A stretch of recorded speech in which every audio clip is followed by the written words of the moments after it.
कोलकाता में आज भी समाजवादी पार्टी की मजलिस आमिला की मीटिंग जारी रहेगी, जहां आम इंतखाबात 2024 समेत कई अहम मुद्दों पर चर्चा होगी। और इससे पहले अखिलेश यादव ने कल मगरबी बंगाल की सीएम ममता बनर्जी से भी मुलाकात की। वहीं अखिलेश यादव ने समाजवादी पार्टी के वर्कर्स कॉन्फ्रेंस में हिस्सा लिया और इस मौके पर अखिलेश यादव ने कहा कि मुल्क में सभी लोग तब्दीली चाहते हैं। बीजेपी ने मुल्क का जितना नुकसान किया उतना कभी किसी पार्टी ने नुकसान नहीं किया होगा। उत्तर प्रदेश में समाजवादी पार्टी के साथ इत्तेहाद में जो पार्टी है, हम उन्हीं के साथ चुनाव लड़ने जा रहे हैं। वाज़ेह हो कि 23 मार्च को सीएम ममता बनर्जी ओडिशा के सीएम नवीन पटनायक से मिलने वाली हैं और मुलाकात के बाद अखिलेश यादव ने प्रेस कॉन्फ्रेंस से खिताब किया और बीजेपी को जमकर तनकीद का निशाना बनाया। वहीं वो कांग्रेस के हवाले से बहुत बोलने से कतराते हुए नजर आए।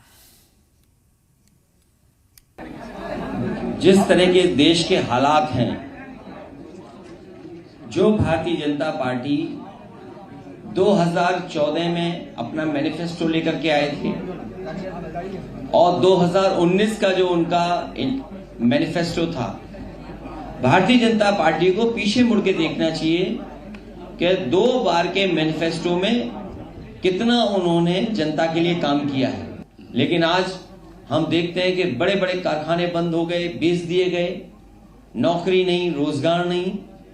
और जो भारत सरकार के वादे थे महंगाई को कम करने के लिए, यूपी में तो कहा कि हम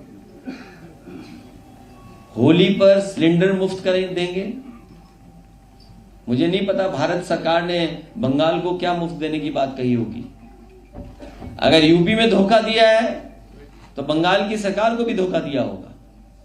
अभी अभी उत्तर प्रदेश की सरकार ने कहा था कि हम सिलेंडर मुफ्त देंगे।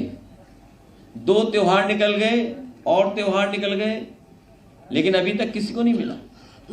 कांग्रेस पार्टी के नेता ने क्या विदेश में कहा है, भारतीय जनता पार्टी को कम से कम अपने उत्तर प्रदेश के मुख्यमंत्री जी ने जो सदन में कहा, इंग्लैंड की प्रधानमंत्री का भाषण जो अंग्रेजी में था, उसका हिंदी में अनुवाद कर करके उन्होंने समाजवाद के खिलाफ बोला।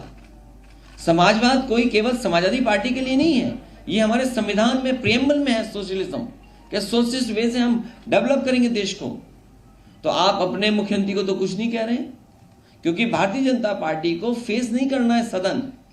जब सदन चलेगा तो सवाल पूछे जाएंगे और सवालों का जवाब भारतीय जनता पार्टी के पास नहीं है, इसलिए सदन नहीं चल रहा है। अब कांग्रेस की स्थिति यूपी में क्या है, आपसे बेहतर कौन जानेगा।